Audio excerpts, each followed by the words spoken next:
Hey everybody, in algebra, chapter 6. This chapter is going to be focused on factoring, and we'll do some quadratic solving as well. Today we're going to focus on factoring out a greatest common factor and factoring by grouping. Now, factoring is something where you take stuff that things have in common and you pull it out.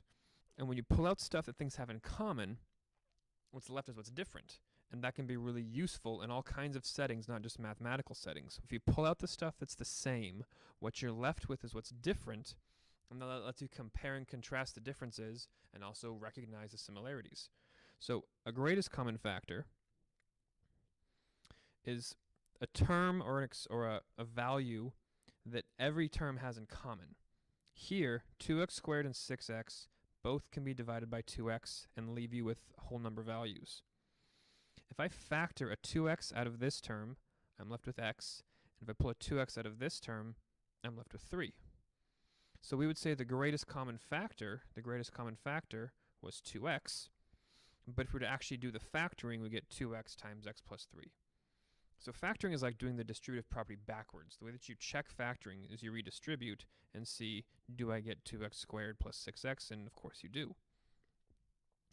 If you are factoring and your leading coefficient is positive,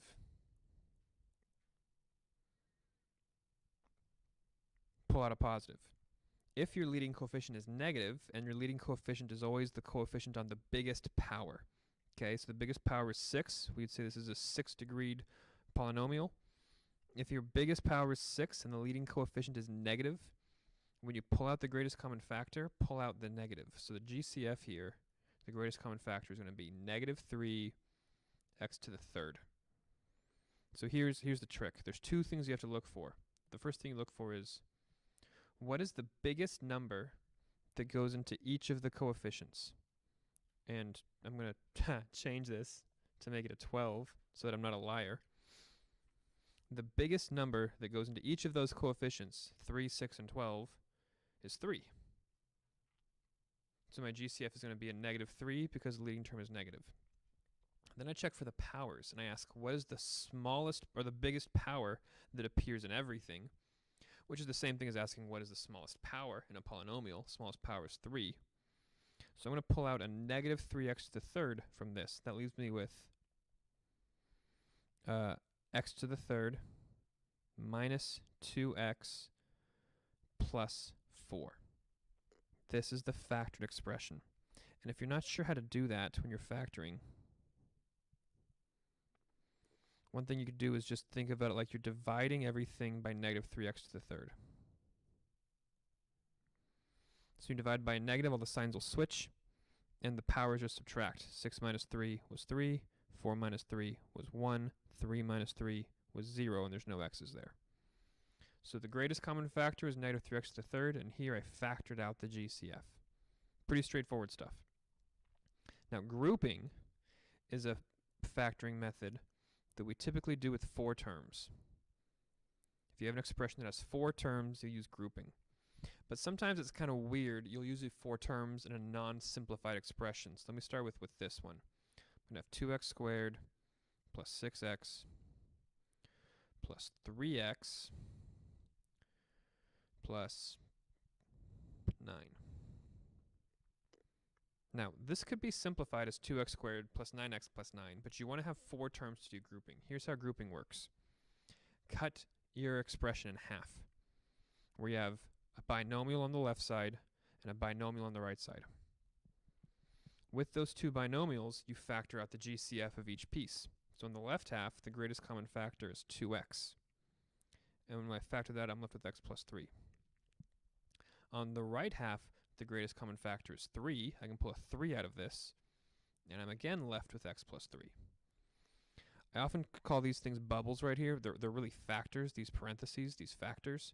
But if these two factors are the exact same, if they're both x plus 3, then their multipliers out in front can combine. So this factors into 2x plus 3 times x plus 3. And that is called factoring by grouping.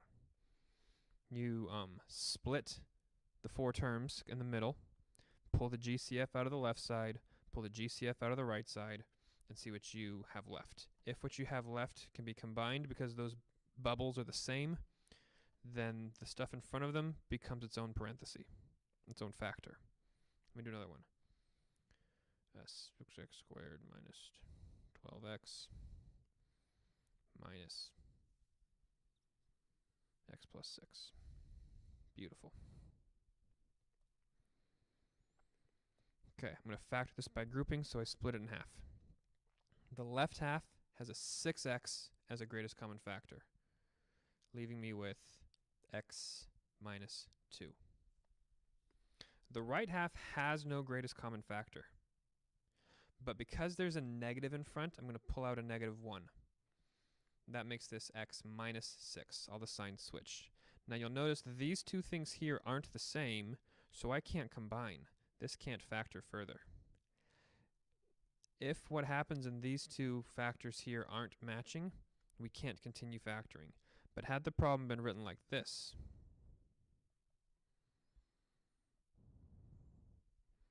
okay, with an x plus 2 here, on the left side I'd still plot a 6x.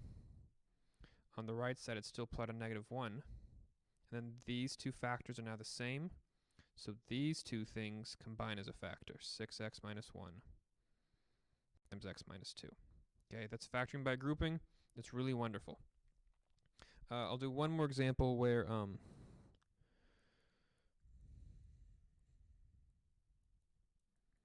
this is x to the third now, not x squared. I still have 4 terms, so I can pull an x squared out of the stuff on the left, and I can pull a negative 5 out of the stuff on the right. And so I get x squared minus 5 times 2x plus 3. It's beautiful. All right, next time we'll take factoring by grouping and apply it to some more complicated quadratics. It'll be a good time.